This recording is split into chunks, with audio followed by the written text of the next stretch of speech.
Pete McCall, host of the All About Fitness podcast and author of the book Smarter Workouts, The Science of Exercise Made Simple. I'm going to share with you, I'm doing an in-home workout. This is a dumbbell strength endurance workout. And I'm going to share with you 2 secrets of muscle growth. There are 2 ways we can make muscles grow. I got a few more reps here, hold on. Oh, yeah. Now I'm in my late 40s. I'm 47 years old. I can still grow muscle if I train the right way.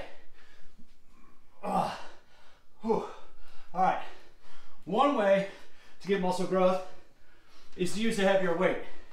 Heavier weight creates something called mechanical overload. The heavier weight can damage the protein structures of the protein of the muscle fibers. The heavier weight will damage the muscle fibers, which creates the repair cycle. Your body will produce testosterone, growth hormone. If you're a guy, your body produces more testosterone. Women produce more growth hormone. For both, your body will produce something called mechanical growth factor. So those are the hormones involved with repairing damaged muscle fibers. Now here's the kicker. Growth hormone and testosterone are produced during the REM cycles of sleep. So tonight, I need to make sure I get a good night's sleep so that kicks in. So mechanical overload, using a heavy weight, is one way to get muscle growth. But if you're working out at home right now, that might not be an option. So the other way is something called metabolic overload. That's kind of what I'm practicing right here. Metabolic overload means we go to a point of fatigue. We're trying to deplete the muscle fiber of available glycogen. If you've ever done a drop set, you know how tough that can be. So if your muscle fibers or your muscle cells deplete glycogen, guess what happens? Glycogen is just carbohydrate. So if your muscle cells burn through all the carbohydrate, guess what happens? They have to store more carbohydrate. And guess what carbohydrate holds on to? It holds on to water. So, going to a point of fatigue, in our muscle fibers can induce either mechanical damage to initiate the repair process or the metabolic recompensation. That's why it's important to have carbohydrate after you train if you want muscle growth. So I started with this leg. It was resting while the other leg was working.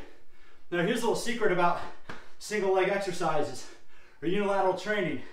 Even though this leg is doing the work, my other leg is getting some benefit as well. And I'm putting all that energy right into this leg.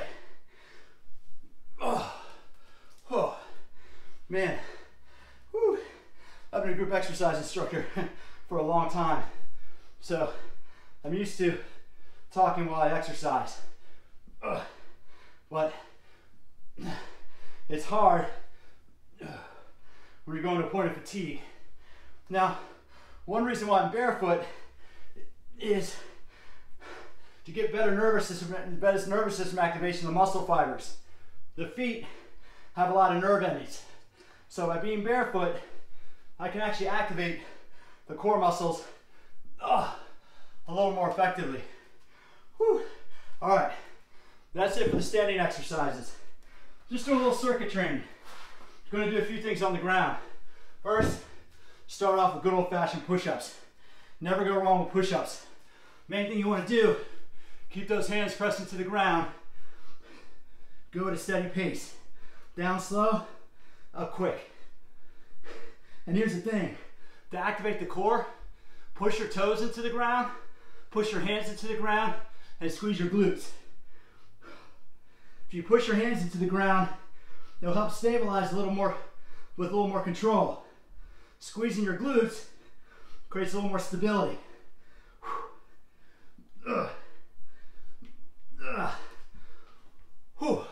Again, going to fatigue, but I don't want to fall on my face on video. So now I'm going to switch over and use my stretch mat here.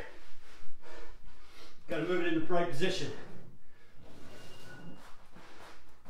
So in this little circuit, I've already done my back and my hip muscles standing up.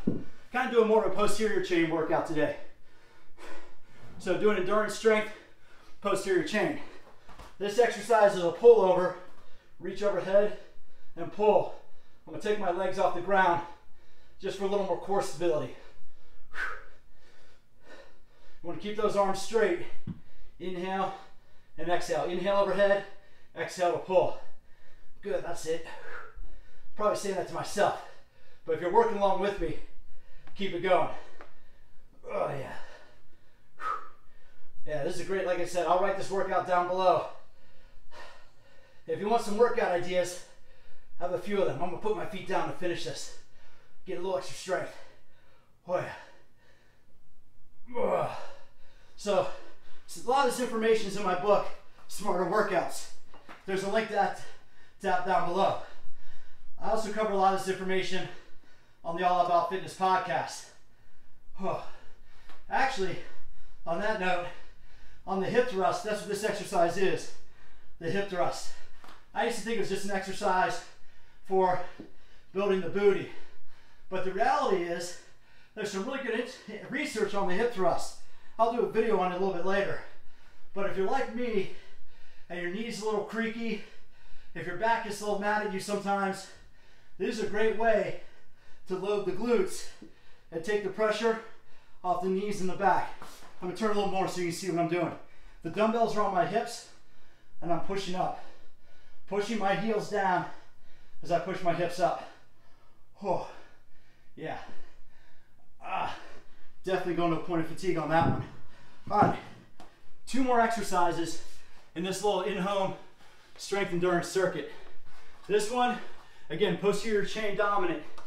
I'm doing a little quadruped on my hands and knees, thoracic rotation. As I'm doing this, I'm pulling back on my shoulder and pushing my hand down into the mat. Good, 8 more. I'm saying that for myself. Keep it motivated. That's it. Exhale, inhale. Yeah, like I said, you don't need a ton of weight to get a great workout at home. I've been working out with my 15-pound and my 20-pound dumbbells.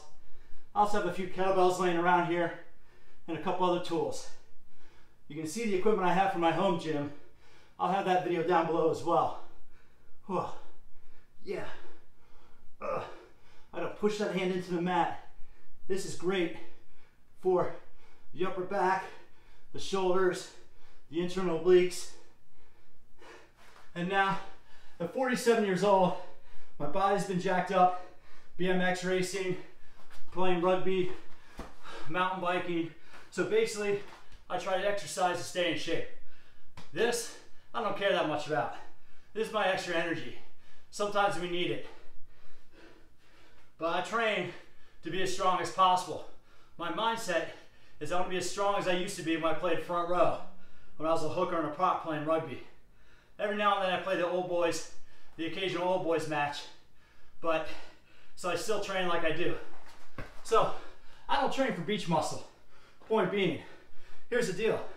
Your muscle doesn't know what it looks like. Only here knows what it looks like. I'm more concerned with how strong my muscle is. That's what I focus on.